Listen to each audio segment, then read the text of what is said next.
Nós vamos para o primeiro livro da Bíblia, o livro de Gênesis. Livro de Gênesis. Nós vamos para o capítulo de número 26 de Gênesis. Eu vou focar em alguns versículos, mas eu quero ler do versículo 1 até o versículo 25. Se você não leu a Bíblia essa semana, é sua oportunidade para tirar o atraso. Capítulo 26, versículo 1, nós vamos ler do 1 em diante. Versículo 1 em diante. Gênesis 26, todos acharam? Amém. E havia fome na terra, além da primeira fome, que foi nos dias de Abraão. Por isso foi-se Isaque e Abimeleque, rei dos filisteus, em Gerar. E apareceu-lhe o Senhor e disse: não desças ao Egito, habita na terra que eu te disser. Peregrina nessa terra e serei contigo e te abençoarei, porque a ti e à tua semente darei todas essas terras, e confirmarei o juramento que tenho jurado a Abraão teu pai. E multiplicarei a tua semente como as estrelas dos céus, e darei à tua semente todas essas terras, e em tua semente serão benditas todas as nações da terra. Porquanto Abraão obedeceu a minha voz e guardou o meu mandado, os meus preceitos, os meus estatutos e as minhas leis. Assim habitou Isaque em Gerar. E perguntando-lhe os varões daquele lugar acerca de sua mulher, disse: é minha irmã. Porque temia dizer: é minha mulher, para que porventura, dizia ele, me não matem os varões daquele lugar por amor de Rebeca, porque era formosa à vista. E aconteceu que, como ele esteve ali muito tempo, Abimeleque, rei dos filisteus, olhou por uma janela e viu, e eis que Isaque estava brincando com Rebeca, sua mulher. Então chamou Abimeleque a Isaque e disse: eis que na verdade é tua mulher. Como, pois, disseste: é minha irmã? E disse-lhe Isaque: porque eu dizia, para que eu porventura não morra por causa dela. E disse Abimeleque: que é isso que fizeste, que nos fizeste? Facilmente se teria deitado alguém deste povo com a tua mulher, e tu terias trazido sobre nós um delito. E mandou Abimeleque a todo o povo, dizendo: qualquer que tocar neste varão ou em sua mulher, certamente morrerá. E semeou Isaque naquela mesma terra, e colheu naquele mesmo ano 100 medidas, porque o Senhor o abençoava. E engrandeceu-se o varão, e ia se engrandecendo, até que se tornou muito grande. E tinha possessão de ovelhas e possessão de vacas e muita gente de serviço, de maneira que os filisteus o invejavam. E todos os poços que os servos de seu pai tinham cavado nos dias do seu pai Abrão, os filisteus entulharam e encheram de terra. Disse também Abimeleque a Isaque: aparta-te de nós, porque muito mais poderoso te tens feito do que nós. Então Isaque foi-se dali e fez o seu assento no vale de Gerar, e habitou lá. E tornou Isaque e cavou os poços d'água que cavaram nos dias de Abraão seu pai, e que os filisteus taparam depois da morte de Abraão, e chamou-os pelos nomes que os chamara seu pai. Cavaram, pois, os servos de Isaque naquele vale, e acharam ali um poço de águas vivas. E os pastores de Gerar porfiaram com os pastores de Isaque, dizendo: esta água é nossa. Por isso chamou o nome daquele poço Ezeque, porque contenderam com ele. Então cavaram outro poço e também porfiaram sobre ele. Por isso chamou o seu nome Sitna.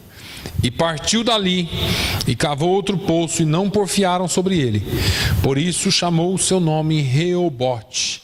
E disse: porque agora nos alargou o Senhor e crescemos nessa terra. Depois subiu dali a Berseba, e apareceu-lhe o Senhor naquela mesma noite e disse: eu sou o Deus de Abraão teu pai. Não temas, porque eu sou contigo, e abençoar-te-ei, e multiplicarei a tua semente por amor de Abraão meu servo. Então edificou ali um altar e invocou o nome do Senhor, e armou ali a sua tenda, e os seus servos, e os servos de Isaque, cavaram ali um poço. Amém? Essa é uma história interessante, tem muitos detalhes nessa história, irmãos. Eu não vou me ater a todos os detalhes, porque é uma história realmente cheia de instruções, cheia de detalhes para a igreja. Mas é interessante que Isaque desce para Gerar devido à fome que existia no lugar onde ele estava, devido à fome que existia na terra. A palavra de Deus nos mostra que Isaque era homem próspero, que ele prosperou onde ele estava. Às vezes, eu quero só fazer algumas observações rápidas. Às vezes nós estamos em terra estranha, estamos em lugar estranho, e parece que por estarmos em lugar estranho nunca vamos prosperar. Mas quando Deus é conosco, onde quer que estejamos, nós iremos prosperar. Isaque não era daquela terra. A Bíblia diz no versículo 12 que Isaque semeou naquela terra que ele estava, e naquele ano ele colheu 100 medidas, ou seja, tudo. 100 de número, não é 100 medidas não. Ele colheu 100 medidas. De tudo que ele havia plantado, ele colheu tudo. Não teve falta de nada, não perdeu nada. E aí, a palavra de Deus diz que ele engrandeceu-se, e ia se engrandecendo cada vez mais, e se tornou muito grande.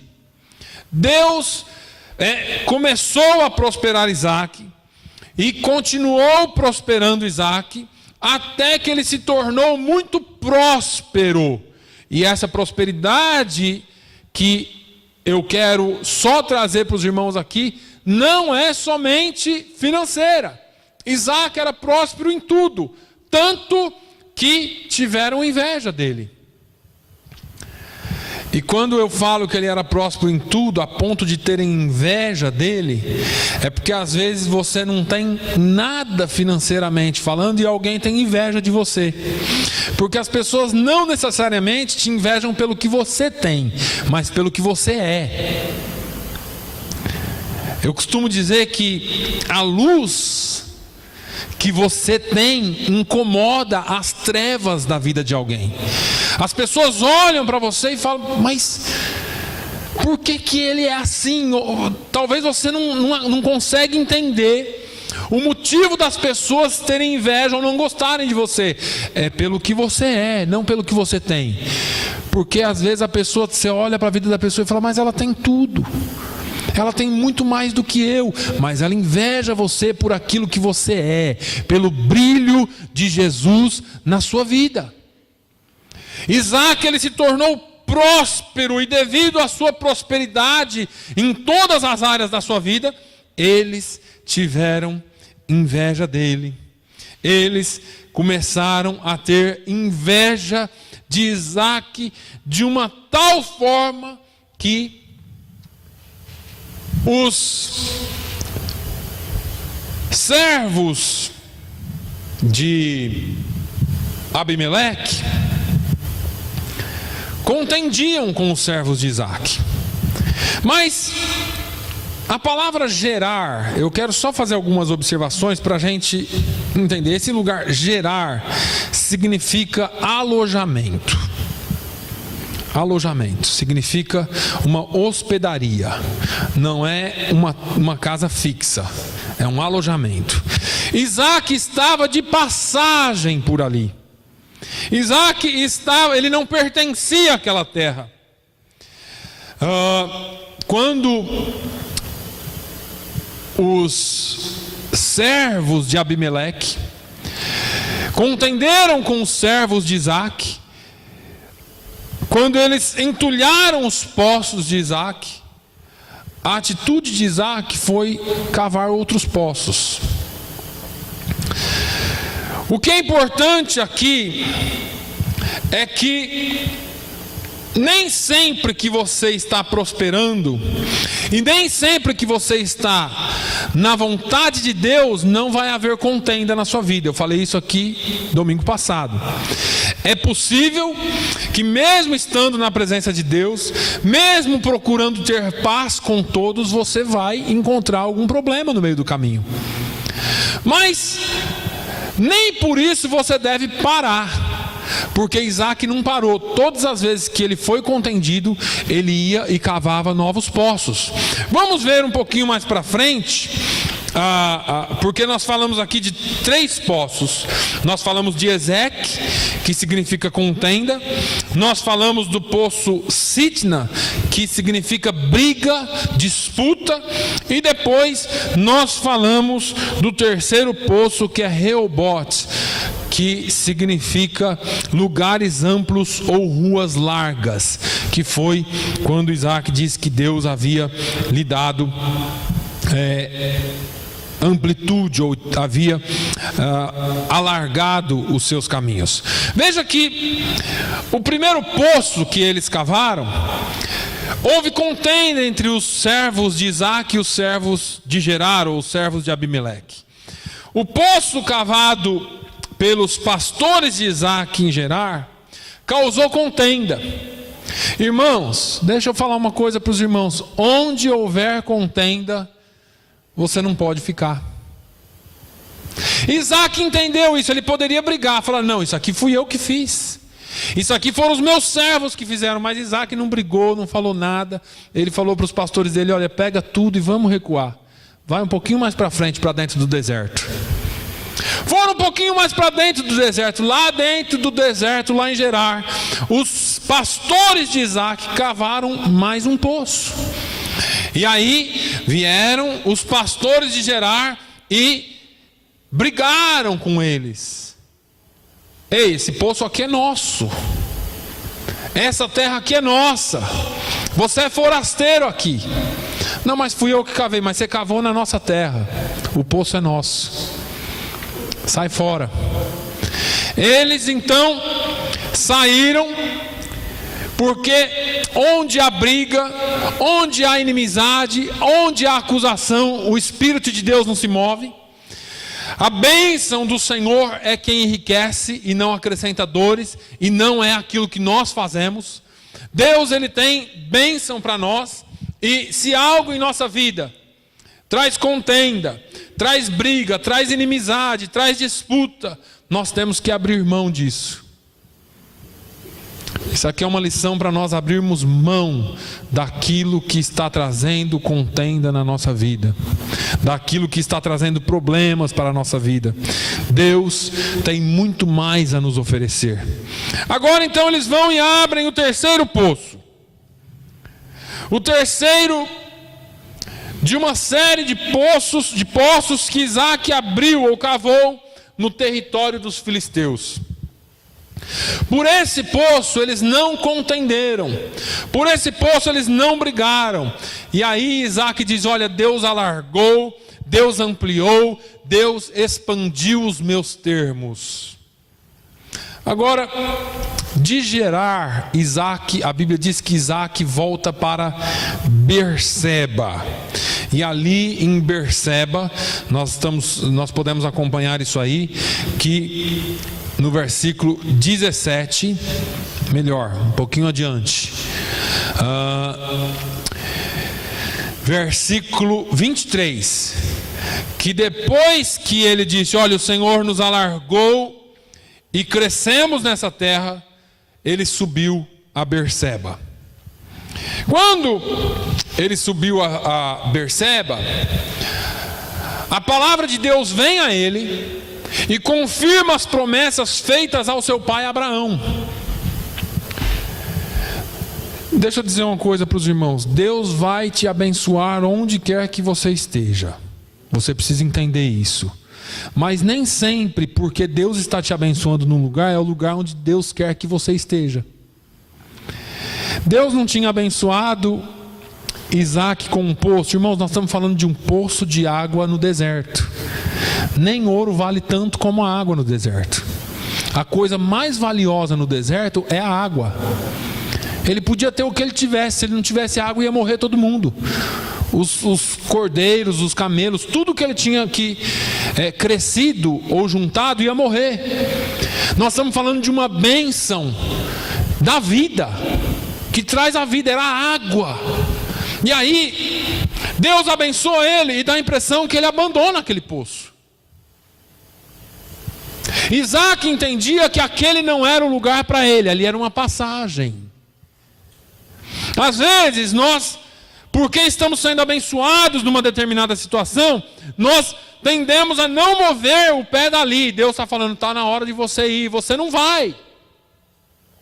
Deus está falando, está na hora de você mudar um pouco de jeito, ou está na hora de você mudar um pouco de trabalho, ou está na hora de você mudar um pouco de lugar, ou fazer alguma coisa diferente para Deus. Mas você fala, mas Deus tem me abençoado até aqui assim. Até aqui Ele te ajudou assim, mas agora é a hora de você tomar uma nova decisão, dar um novo passo. Eu não sei o que tem de importante para você tomar de decisão na sua vida, mas Deus me incomoda para te dizer que está na hora de você mudar. Está na hora de você tomar importantes decisões na sua vida, que vão mudar tudo para você. Você pode estar sendo abençoado aqui, você pode estar sendo abençoado da maneira que você está, mas se você mudar alguma coisa que Deus está te incomodando para mudar, o Senhor está dizendo, eu vou reafirmar as promessas que eu tenho na sua vida. O fato é que nós gostamos da bênção. Se eu estou sendo abençoado aqui, eu vou ficar aqui até a fonte secar. E não é assim, irmãos, a nossa fonte não seca. A nossa fonte é Deus. Onde você estiver e da maneira que você estiver com Ele, Ele vai derramar as bênçãos sobre a sua vida. Melhor do que as bênçãos de Deus é a presença de Deus. O versículo de número 24 diz que o 23 diz que ele subiu dali a Berseba, e apareceu-lhe o Senhor naquela mesma noite e disse, eu sou o Deus de Abraão, teu pai. Não temas, porque eu sou contigo, e abençoar-te-ei, e multiplicarei a tua descendência por amor de Abraão, meu servo.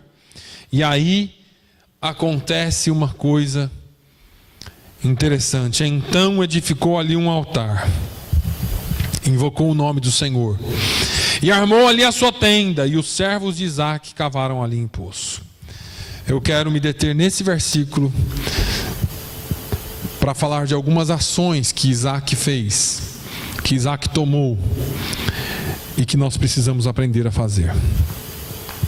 Isaac fez 3 grandes edificações nesse dia. Quando Deus reafirmou a promessa dele sobre a vida de Isaac, Isaac fez um altar. Isaac fez um altar. A palavra altar em hebraico é misbear e procede de outra palavra hebraica, zebar. A sua etimologia quer dizer abater, matar, sacrificar, imolar para sacrifício. Isaac fez um altar para nos lembrar de que nós estamos aqui na terra. Nós estamos aqui. Altar fala de sacrifício, fala de morte, fala de sacrificar algo, fala de matar algo, fala de imolar ou sofrer por causa de algo.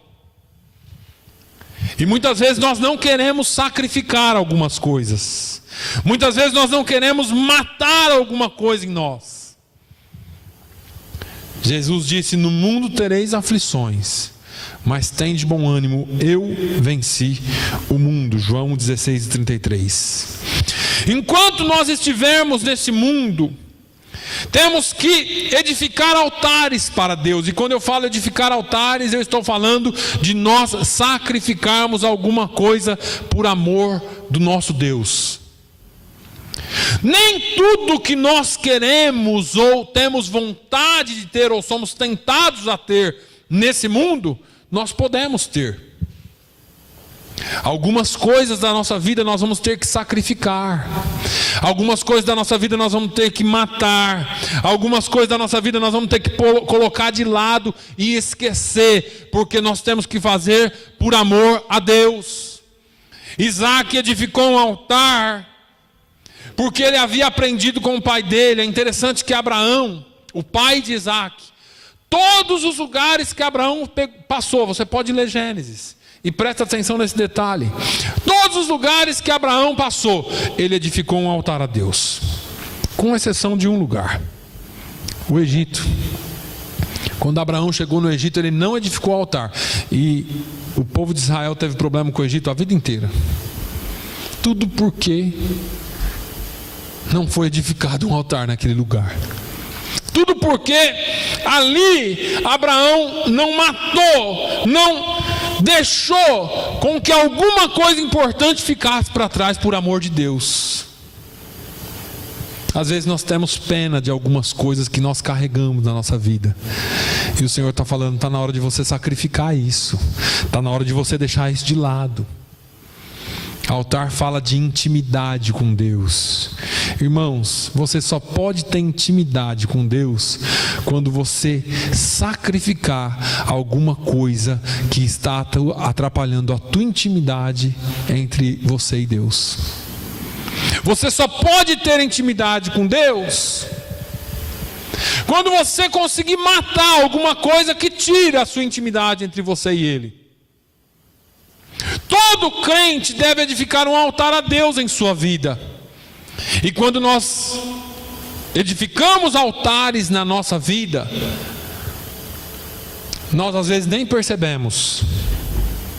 Edificamos altares para o nosso trabalho, edificamos altares para alguns outros detalhes da nossa vida. Alguns edificam altares para alguma pessoa, para um namorado, para uma namorada, porque aquelas pessoas passam a ser o principal foco da sua vida. Às vezes edificamos altares para trabalho, para dinheiro, para televisão, mas não edificamos altares para Deus.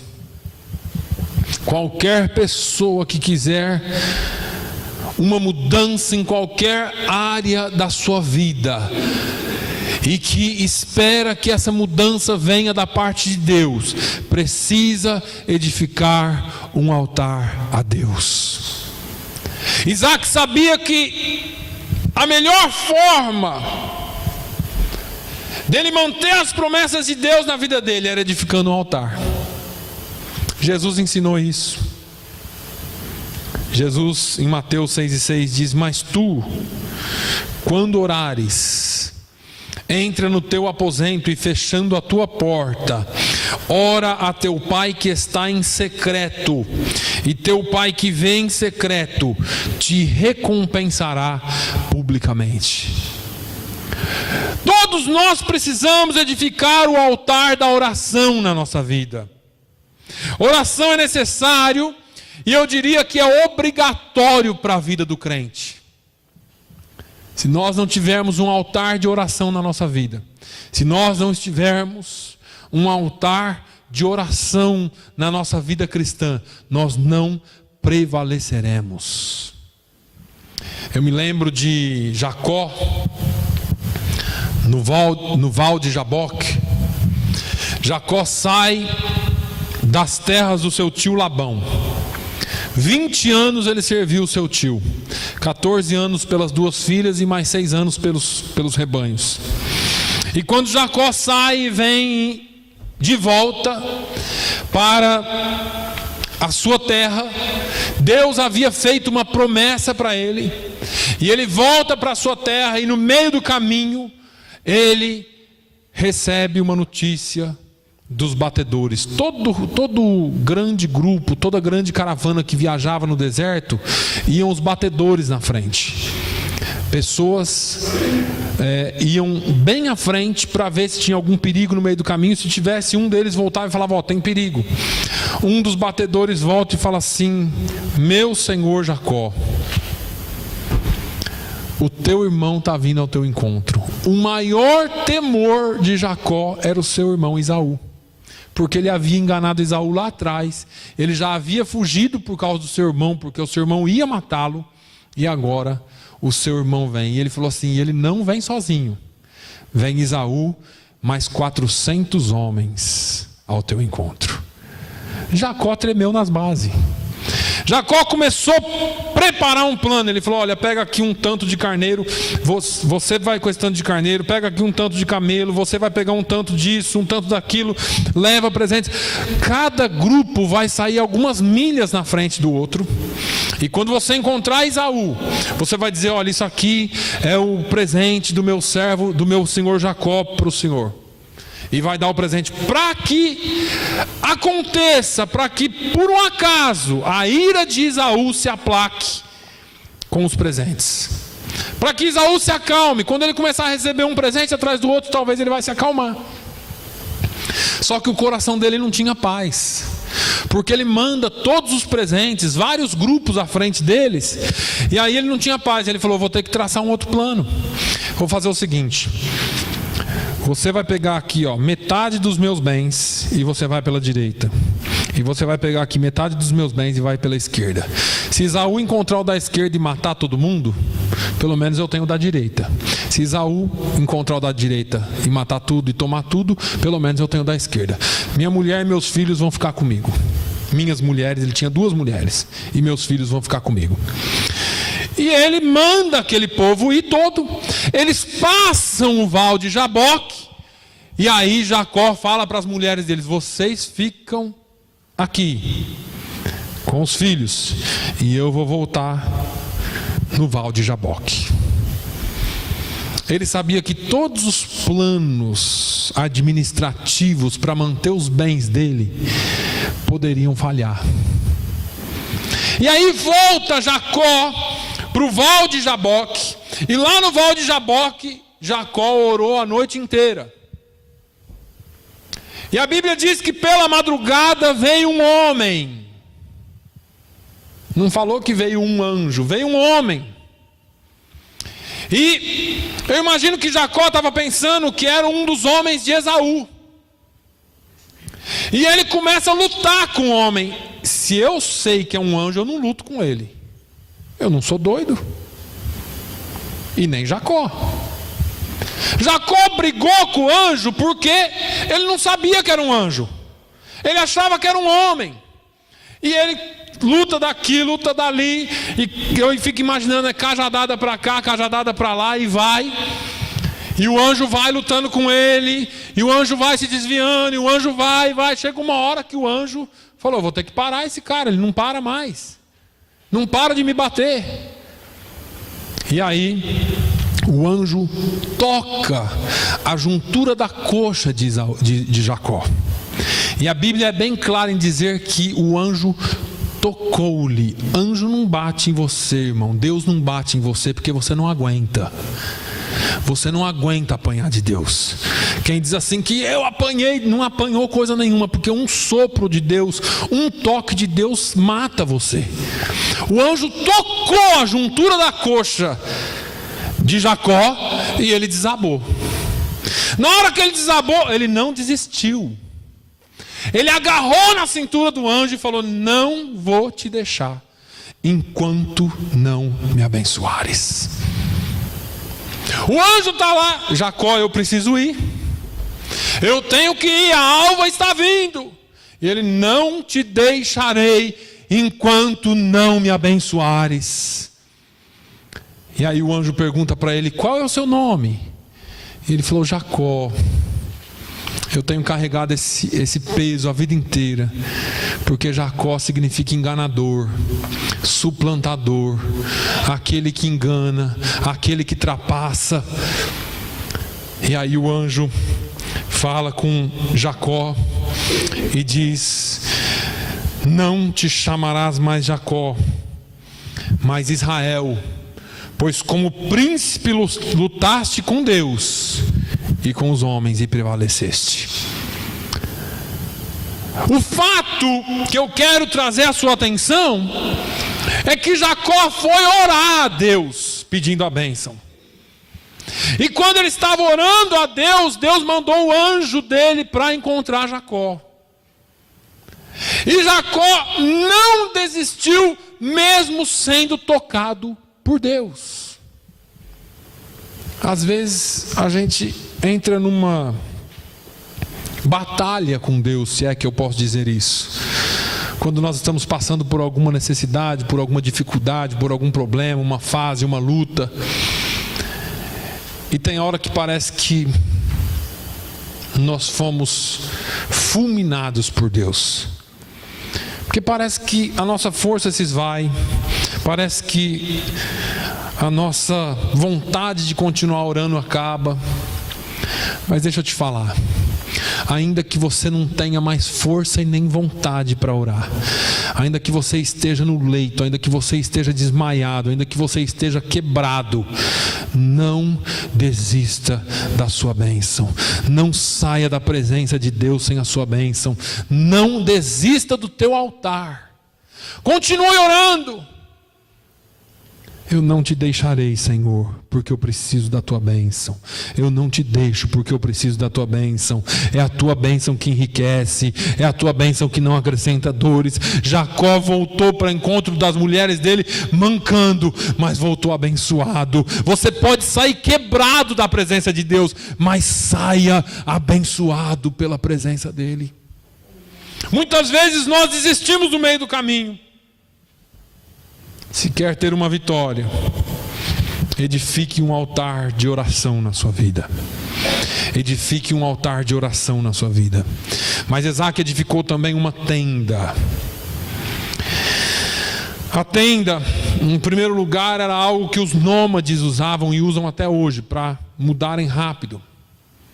Mas é também um sinônimo de lar, de habitação.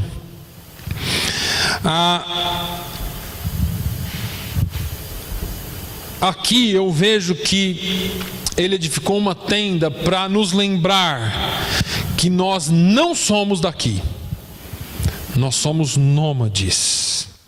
Quando Deus ordenou a Moisés que construísse o tabernáculo para que ele habitasse no meio do seu povo, o tabernáculo não passava de uma grande tenda. Uma tenda onde poderia ser montado e desmontado. Portanto, era um templo provisório. Era um templo onde armava-se no deserto, desarmava e ia em frente. Uma das 3 grandes festas celebradas pelo povo de Israel é exatamente essa que acabamos de celebrar. O Sukkot, que é a tenda das cabanas ou dos tabernáculos. Essa festa, ela era ou é ainda celebrada anualmente para lembrar que o povo um dia habitou em tendas no deserto quando saiu do Egito. Tenda fala de habitação provisória, fala de habitação temporária.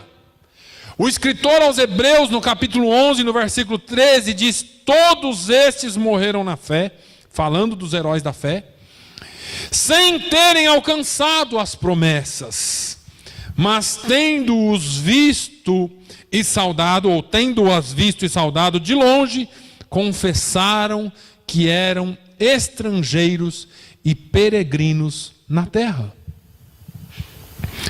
Pedro, na sua primeira carta, no capítulo 1, no versículo 11, diz: amados, exorto-vos como a peregrinos e forasteiros, que vos abstenhais das concupiscências da carne, as quais combatem contra a alma. Pedro está dizendo aqui: olha, vocês não são daqui, então não para se encher das guloseimas daqui. Vocês são forasteiros, são peregrinos, vocês estão de passagem nessa terra. Nós não somos dessa terra, nós não somos daqui. Um dia desse minha filha perguntou, ela fica até brava comigo, ela me perguntou assim: pai, você acredita em ele? Eu falei: claro que eu acredito. Acredita mesmo? Claro que eu acredito, eu sou um. E ela começou a dar risada e falar: que é isso? Eu falei: a Bíblia diz. A Bíblia diz que eu não sou da terra, e se eu não sou da terra, eu sou um alien. Porque se nós somos aqui, irmãos, Nós somos pertencentes aqui, mas todos nós sabemos que a vida aqui é passageira, que um dia vai chegar ao fim, e por isso a Bíblia nos adverte: não nos contaminemos com as coisas daqui. O sistema que rege o mundo é um sistema maligno, é um sistema que destrói, é um sistema que nós não temos nada a ver com ele, é um sistema que nós somos estranhos a ele. Paulo nos chama de embaixadores de Cristo. Jesus disse para nós: não se turbe o vosso coração, credes em Deus, credes também em mim. Na casa do meu pai há muitas moradas, vou preparar-vos lugar. Se não fosse assim, eu vou-lo teria dito. E quando eu for e vos preparar lugar, virei outra vez e vos levarei para mim mesmo, para que onde eu estiver, estejais vós também. Jesus vai nos levar para o lugar onde nós pertencemos e onde nós somos parte dele. Jesus nos levará para um lugar onde todos nós ansiamos. Essa é a maior promessa de Jesus e é a maior esperança da igreja, porque senão você não estaria aqui, porque senão eu não estaria aqui. Paulo fala aos Filipenses no capítulo 3, nos versículos 20 e 21, mas a nossa pátria está nos céus, donde também aguardamos o Salvador, o Senhor Jesus Cristo, que transformará o corpo da nossa humilhação para ser conforme o corpo da sua glória, segundo o seu eficaz poder de até sujeitar a si todas as coisas. Paulo nos fala mais uma vez que nós não pertencemos a esse lugar, que nós não pertencemos a esse sistema. E eu não quero falar aqui de geografia, eu não quero falar aqui de geografia no sistema solar ou no universo, porque aí eu estaria entrando aqui em escatologia, ou a doutrina dos últimos dias, de onde nós vamos morar, para onde nós vamos, como vai ser. E eu estava falando aqui um dia desses que não importa para nós se Jesus vai descer e fazer uma nova terra, ou se ele vai levar a gente para o céu. A Bíblia nos dá diversas referências sobre esse assunto. Não é isso que eu estou pregando aqui. Eu estou pregando que o que você precisa aprender nessa palavra de Jesus: para que onde eu estiver, estejais vós também. Pastor, onde Jesus vai estar? Não sei, ele não falou. Eu só sei te dizer uma coisa: que onde ele estiver, eu quero estar com ele. Onde Jesus me levar, ou se ele vai voltar a implantar o reino dele aqui, ou se vai ser um outro lugar, não importa, irmão. Onde ele estiver, onde ele foi preparar um lugar para nós, ali eu estarei para sempre com ele, gozando da sua glória. Não importa, nós precisamos morar e estar com ele. Em terceiro lugar, Isaac construiu um poço. Olha que interessante. Poço, fonte, cova, nascente. Um poço para nos lembrar de que Deus está entre nós. E eu vou explicar para vocês. Eu disse para vocês que a água era o bem mais precioso naquele lugar. Se você caminhar pelas passagens do Velho Testamento e até do Novo Testamento, você vai perceber que nós não damos muito valor à água, jogamos água fora, mas se você estiver num país onde é primariamente deserto, ou quase que todo deserto, você não vai jogar uma gota de água fora. E aí, quando nós falamos em água aqui, em poço aqui, nós estamos falando de uma fonte que traz vida. Quando Isaac cava esse poço, ele estava cavando a própria vida de toda a sua família, de todo o seu rebanho e a existência de todos eles. Não dá para eu e você vivermos sem essa fonte. Não dá para eu e você vivermos sem a presença de Deus. A cada domingo que nós vimos aqui, Eu tenho falado para vocês, irmãos, você tem certeza de que você está vindo no lugar onde Deus está? Ou você está vindo aqui porque é a igreja e você foi acostumado todo domingo de manhã a ir na missa, ou ir no culto, ou ir na reunião, não importa, e agora você faz o mesmo aqui? Quando você entra aqui, você sabe que você está na presença de Deus. Melhor do que tudo, será que em todos os momentos da nossa vida nós sabemos que Deus está presente? Você já leu o Salmo 139? Davi perguntando: Senhor, para onde fugirei da tua face? Para onde irei eu do teu espírito? Se nas nuvens eu fizer a minha cama, ali o Senhor está. Se no mais alto abismo eu cavar e fizer a minha sepultura, ali também o Senhor está. Para onde fugirei eu da tua face? Irmãos, todas as vezes que nós nos reunimos aqui, nós temos que ter a certeza que nós viemos aqui magnificar, exaltar e honrar o Rei dos Reis, o Senhor dos Senhores. Ele está presente. Ele é a nossa fonte. Eu e você podemos possuir todas as bênçãos. Isaac tinha muitos bens. Isaac tinha muito ouro. Isaac tinha muito rebanho. Mas ele precisava de um poço. Você fala assim: um poço? Um poço. Sem o poço não tinha vida. Sem o poço não tinha a fonte da vida. Sem o poço eles não teriam como viver.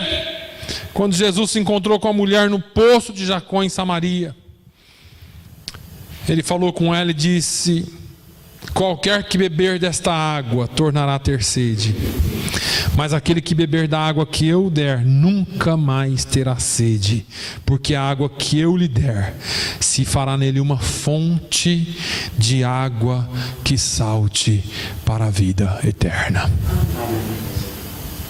Nós estamos falando da presença de Deus. Nós estamos falando da fonte, que é a fonte de águas vivas.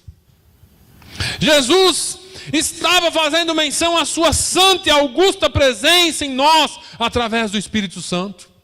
Jesus já estava deixando claro que Ele estaria conosco todos os dias. Alguns dias depois, numa grande festa, a Bíblia diz que Jesus, no último dia da festa, no grande último dia da festa, Ele pôs-se em pé e clamou dizendo: se alguém tem sede, venha a mim e beba.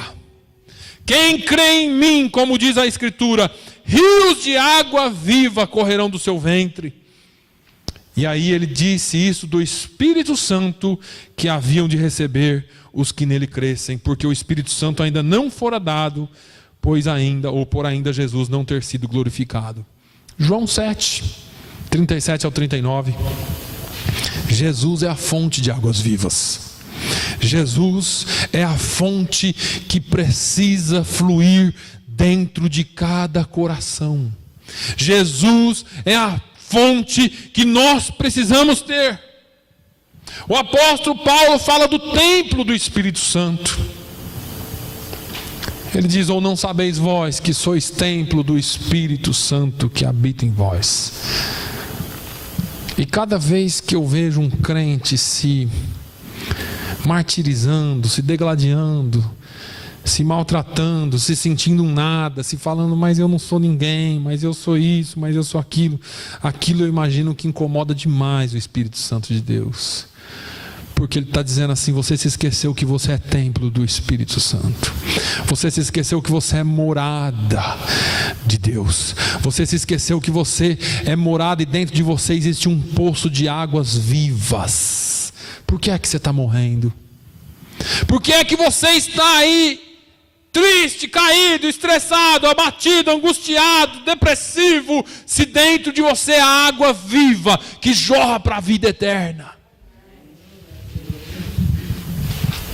Jesus é essa fonte. Deus é a fonte de águas vivas.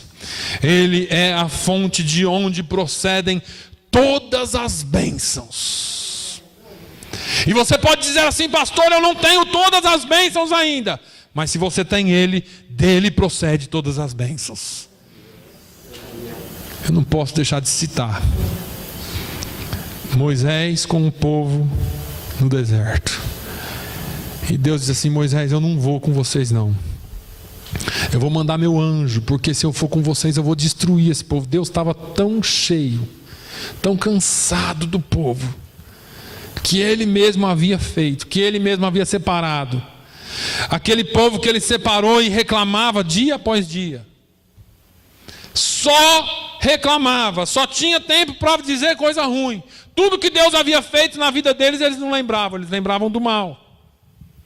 E Deus se cansou, Deus falou: Moisés, eu não vou, eu não quero ir com vocês, eu vou mandar o meu anjo, eu não quero nem olhar, eu estou cansado desse povo.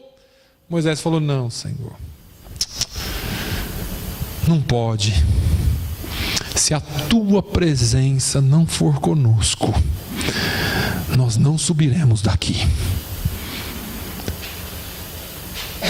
Se Deus falar para você: olha, eu vou mandar minha bênção, eu vou mandar qualquer coisa para você, mas eu estou cansado de vocês, não aceite isso.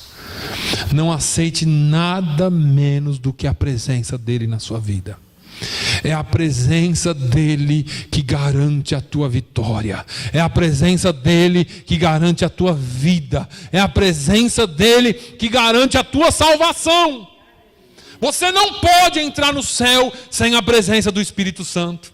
Você não pode chegar na presença de Deus sem antes ter passado pela fonte de água viva, que é Jesus Cristo, e ter o Espírito Santo morando em você. Você pode ter todas as bênçãos e não ter a presença. Como, pastor? Tem gente que é curado, tem gente que recebe bênção e nunca se lembra de Deus. Você pode continuar, talvez com o seu problema, mas ter a fonte, e a fonte te levará para a vida eterna. Amém? Feche os seus olhos. Pai, nós te louvamos. Nós te louvamos, Senhor. Ensina-nos, ó Deus. Ensina-nos, ó Deus. Ensina-nos a termos um altar na tua presença. Ensina-nos, ó Deus, a termos e construirmos um altar da oração na tua presença. Meu Deus, ensina-nos e nos faz entender a cada dia que nós precisamos saber que não somos dessa terra, que a nossa moradia aqui seja como uma tenda, é só de passagem. Nós estamos em Gerar, aqui é só um alojamento, mas nós vamos para a glória contigo, para onde o Senhor já preparou. Meu Deus, que nós possamos ter a fonte de águas vivas.